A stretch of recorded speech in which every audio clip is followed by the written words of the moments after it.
Assalamualaikum warahmatullahi wabarakatuh. Perkenalkan, nama saya Diana Cahyawati MPD. Saya calon guru penggerak angkatan 10 Kabupaten Bekasi, Jawa Barat.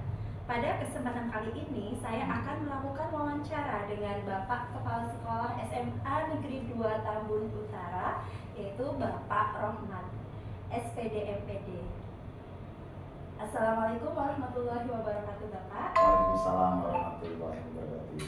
Ya, bagaimana kabarnya, Bapak? Alhamdulillah sehat. Ibu sendiri gimana kabarnya? Alhamdulillah, kabar saya juga sehat, Bapak. Alhamdulillah kalau gitu.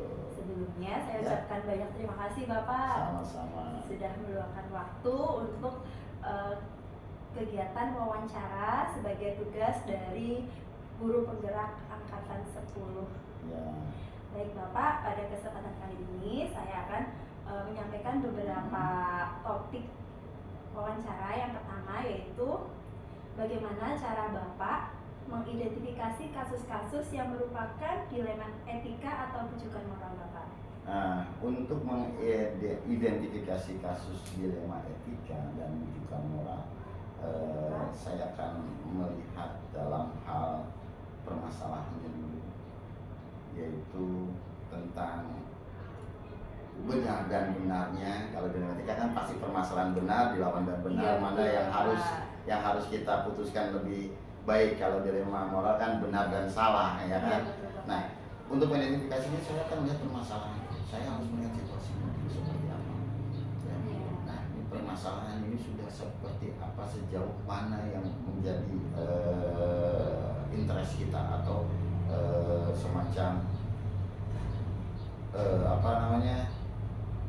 semacam mempengaruhi dari lembaga kita sendiri. Maka kita harus identifikasi seperti itu. Kalau misalkan pengaruhnya memang sangat berat dan sebagainya, maka disitulah kita harus mencari jalan keluar dari dilema tersebut, gitu ya. Itu caranya. Gitu.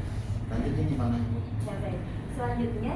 Oh iya, sebentar. Ya. Ini contohnya, Ibu, saya punya contoh ini mengenai dilema etika tadi ya. Saya ada rekan guru sebenarnya yang kemarin dapat nota dinas. Oh, tentang kekurangan jumlah jam. Beliau tenaga honor, di mana tenaga honor tersebut harus sesuai dengan jamnya, yaitu tidak boleh kurang dari 24 jam. Ya, maka kalau 24 jam atau lebih maka bisa dibiayai oleh dana BOPD, dan SK-nya surat keputusan untuk itu pun bukan dari pihak kepala sekolah tapi langsung dari atasan saya langsung, yaitu dari pihak KCD atau dinas provinsi. Nah, dilemanya bahwa beliau itu, ini ada dua orang guru, yang guru A ya seorang perempuan dan guru B adalah seorang guru laki-laki. Kalau guru A tersebut kekurangan jam mata pelajaran yang diampu, maka dialihkan jamnya, bukan dialihkan, jadi ditambahkan jamnya ke sekolah lain ya. Sedangkan di sekolah yang dituju itu sudah ditetapkan oleh nota dinas. Nah, tetapi beliau ini ternyata merasa bahwa di tempat yang lama atau di kami ini ada sudah merasa seperti kekeluargaan yang sangat erat, merasa bahwa ini rumah pribadi, semacam rumah beliau, rumah di mana tempat mengadu dan sebagainya, dan tempat mengajar, dan sangat nyaman untuk bekerja di sini. Jadi beliau di mana waktu ditambahkan jamnya kan di sekolah di luar lembaga kami, maka beliau agak sedikit merasa bahwa kok berkurang nanti waktunya di sini, karena memang beliau benar-benar merasa bahwa inilah rumah gitu aja. Akan tetapi di guru B ya yang laki-laki tersebut, ini mata pelajarannya sama dengan jumlah jam ya cukup. Ya, jadi dia nggak ada, jadi beliau itu tidak kena untuk menambahkan jam ke sekolah lain. Akan tetapi jadi permasalahan bahwa beliau ini yang laki-laki punya istri, sama-sama mengajar di tempat kami, gitu ya. Nah, gimana saya harus memilih tersebut? Dari kedua permasalahan ini, saya harus masuk ke dalam situasi perasaan mereka berdua. Nah, langkah-langkah saya seperti itu sebenarnya. Jadi situasi inilah yang saya akan menjadikan suatu pengambilan keputusan. Nah inilah yang saya bisa identifikasi. Saya harus melihat permasalahannya apa, situasi seperti itu, sehingga saya bisa mengidentifikasi permasalahan tentang dua rekan guru. Saya yakin ini adalah masalahnya mengenai dilema, tadi disebut dilema apa, etika dan dilema moral seperti ini. Ini contohnya salah satunya gitu ya, itu ya Bapak, dilanjut. sangat spesifik ya Pak ya. Iya. Kemudian untuk yang kedua yaitu selama ini bagaimana Bapak menjalankan pengambilan keputusan di sekolah Bapak, terutama untuk kasus-kasus di mana ada dua kepentingan yang sama-sama benar atau sama-sama mengandung nilai kebajikan Bapak. Nah, ini tadi saya harus masuk ke situasinya ini dulu, Bu. Situasinya, situasi tentang permasalahan ini. Setelah saya masuk ke situasi ini, saya tahu nih situasinya seperti apa sih. Ya, ada dua permasalahan ini, ya, di mana kedua permasalahan ini sama-sama benar, dan saya harus mengambil satu keputusan. Nggak boleh dari antara dua yang benar dua-duanya saya ambil, nggak bisa. Harus salah satu. Mana nih yang lebih urgent menurut saya, maka saya harus mengidentifikasi tadi. Terus saya harus masuk ke dalam situasi ini, ya kan, dimana perasaan saya juga pasti masuk ikut-ikutan.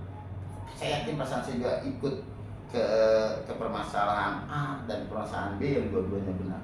Sehingga saya harus melihat spesifikasi lagi tentang cara saya untuk mengambil keputusan di permasalahan A dan cara saya harus mengambil cara B. Saya harus spesifik permasalahan apa, mana yang beratnya, mana yang bisa diselesaikan cepat, ya. Maka dari itu, dari dua ini akan saya pilih akhirnya. Nah, mana yang memang harus saya ambil satu keputusan. Karena itu saya harus dapat mengidentifikasi. Saya bertanya ke rekan-rekan, bertanya ke yang lain sambil saya melihat literasi dan literatur atau permasalahan yang pernah terjadi sebelumnya. Gimana caranya menyelesaikan masalah ini? Gitu.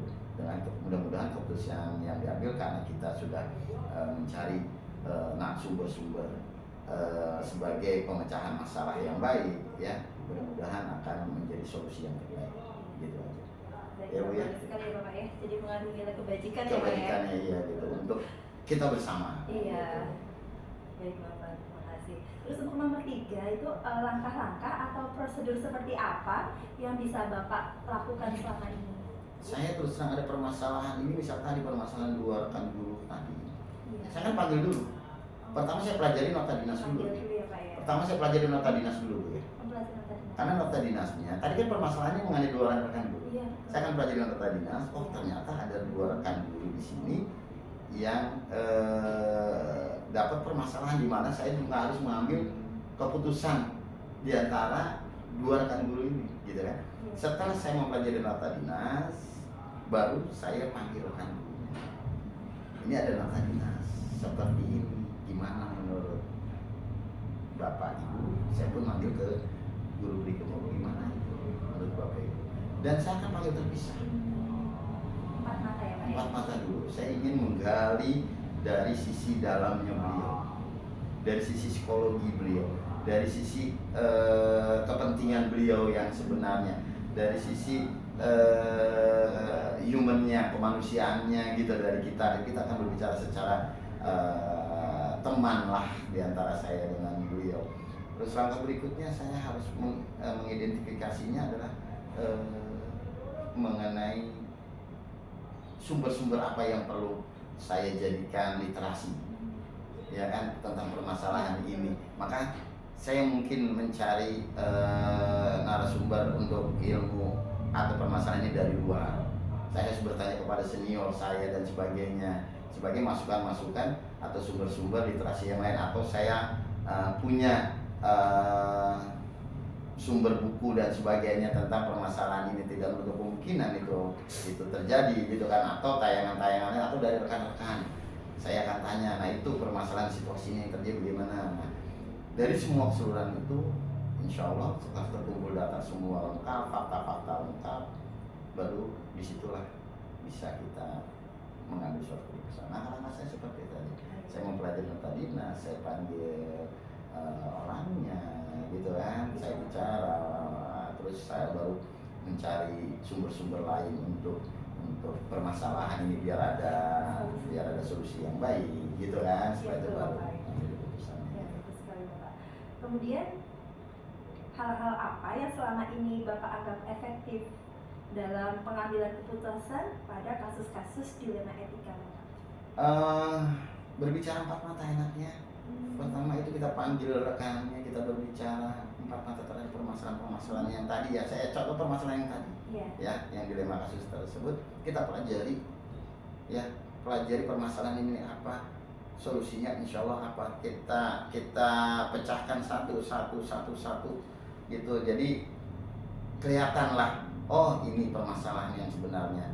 Kepada permasalahan satu pun benar juga kita lihat, oh permasalahan ini yang sebenarnya. Jadi sehingga kita melihat mana yang prioritas utama yang kita harus putuskan, ketahuan di situ, ya, dari dua permasalahan yang sama-sama benar, tapi di situ pasti ada atau ketemu dari suatu permasalahan yang memang menjadi skala prioritas kita yang perlu diselesaikan lebih cepat dan putusan yang akan kita ambil. Betul sekali Bapak. Baik, untuk selanjutnya, hal-hal apa saja yang selama ini merupakan tantangan dalam pengambilan keputusan pada kasus-kasus dilema etika? Nah, seperti tadi rekan guru ini kan sulit Bu, ini udah rekan kita di dalam, iya kan? Kita akan memilih salah satu, ya kan? Tapi untuk kebaikan mereka berdua, ya kan? Kalau mereka semua kita pertahankan di sini pun memang nggak bisa, gitu kan? Tapi harus ada pilihan salah satu, tapi yang terbaik yang akan saya ambil. Jadi sangat dilemanya bahwa ini dua-duanya, misalkan ini ada sama-sama rekan kita nggak bisa memilih, tapi mau nggak mau kita harus pilih, ya kan? Dengan alasan-alasan tertentu yang memang secara logika masuk akal, ya, dan bisa diterima, baru kita harus ambil. Disinilah yang menjadi hal yang terberat, yang adalah bahwa kalau permasalahan itu berkaitan dengan personal atau rekan kerja kita yang sudah lama dengan kita bekerja. Nah itu. Baik, selanjutnya, apakah Bapak memiliki sebuah tata cara atau jadwal tertentu dalam menyelesaikan kasus dilema etika? Apakah Bapak langsung menyelesaikan di tempat atau memiliki sebuah jadwal untuk menyelesaikannya? Kemudian bentuk atau prosedur seperti apa yang Bapak akan jalankan? Nah ini Bu, kalau dilema etika tersebut saya ada dua kemungkinan yang saya lakukan, ya, ada terjadwal dan insidental. Kenapa? Karena permasalahan itu ada yang memang harus dipecahkan, bukan dari secara langsung oleh saya sendiri. Saya harus minta informasi atau masukan-masukan dari luar atau dari orang lain atau dari rekan saya sendiri, terus menggali informasi dari yang bersangkutan. Saya butuh waktu, maka itu harus terjadwal saya, gitu ya. Tapi kalau insidental pada hari itu harus mengambil keputusan yang cepat karena memang dikejar-kejar deadline yang sudah disediakan, mau nggak mau saya harus menggunakan waktu sesempit mungkin mengambil keputusan. Tapi mudah-mudahan keputusan ini adalah keputusan yang bijak, karena memang waktu terjadwal itu dalam waktu itu sebelumnya saya sudah mencari informasi sebelumnya, gitu ya. Itu Bu, jadi tidak bisa kita menentukan ini insidental, ini insidental semua terjadwal, tergantung permasalahan atau yang ada. Iya betul sekali Bapak. Ya. Kemudian, adakah seseorang atau faktor-faktor apa yang selama ini mempermudah atau membantu Bapak dalam pengambilan keputusan dalam kasus-kasus dilema etika? Tadi saya bilang, yang saya bilang tadi, saya pasti mencari narasumber dari luar, narasumber dari rekan, ya. Kenapa? Orang-orang ini adalah orang-orang terdekat yang di lingkungan lembaga kita memang mengetahui, ya, secara detail, yang memang sudah lama tinggal sih, jadi mengetahui selak-beluk keadaan yang ada di lembaga kita. Itu saya butuh orang-orang tersebut, ya. Nah, orang-orang tersebut itulah yang membantu kita memberikan masukan, ya. Walaupun tidak selamanya masukan itu juga kita terima 100%, kita harus saring dulu karena subjektivitas itu pasti ada, gitu kan. Maka dari itu kita kalau mengambil narasumber itu bukan hanya satu, sebagai perbandingan 1, 2, 3, maka dari itu. Jadi rekan-rekan bekerjalah di sini yang bisa membantu saya untuk memberikan suatu keputusan dalam permasalahan seperti ini. Dan juga saya akan mencari sumber narasumber juga dari pihak luar juga yang sudah berpengalaman dalam hal tersebut. Saya akan mencari tahu juga, mencari informasi, mencari ilmu kasarnya untuk mengambil tindakan atau kebijakan dalam permasalahan itu, Bu ya. Itu. Tadi yang terakhir, mohon maaf tadi apa, Bu? Pertanyaan yang tadi yang terakhir yang nomor tersebut. Oh, baik. Yang terakhir yaitu dari semua hal yang telah disampaikan, pembelajaran apa yang dapat Bapak petik dari pengalaman Bapak mengambil keputusan dilema etika? Pembelajaran yang terjadi adalah kita menjadi lebih dewasa. Jujur, menjadi lebih dewasa melihat permasalahan, karena dua-duanya suatu permasalahan yang memang benar semua. Ya, kita hanya melihat kalau permasalahan ini benar, B salah, gampang pasti yang salah kita tidak. Kita jadi lebih dewasa, lebih bijak. Kita tidak main ujuk-ujuk ambil keputusan, tapi kita nyari sumber. Kita harus masuk situasi yang ada, gitu. Situasi yang ada kita jadi merasakan itu semua, gitu kan. Nah, itulah hal-hal yang saya dapat dari pembelajaran yang sangat penting, bahwa kita keputusan tidak hanya berdasarkan emosional saja, tapi kita harus berdasarkan sumber-sumber atau fakta-fakta yang kita gali yang memang validitasnya sangat bagus dan tidak merugikan. Walaupun ada keputusan tersebut yang memang merugikan, tapi jangan sampai yang sangat merugikan. Itu saja. Luar biasa. Iya, baik Bapak. Alhamdulillah pertanyaannya sudah disampaikan semua, dan dari saya mengamati jawaban dari Bapak, ternyata Bapak sudah melakukan pengambilan keputusan sesuai dengan nilai-nilai dan prinsip pengambilan keputusan yang bijak. Terima kasih, Bu. Ya. Semoga nanti terus bertahan sehingga lembaga semakin maju. Amin. Serta masyarakat sekolah semakin mendapatkan manfaat yang terbaik.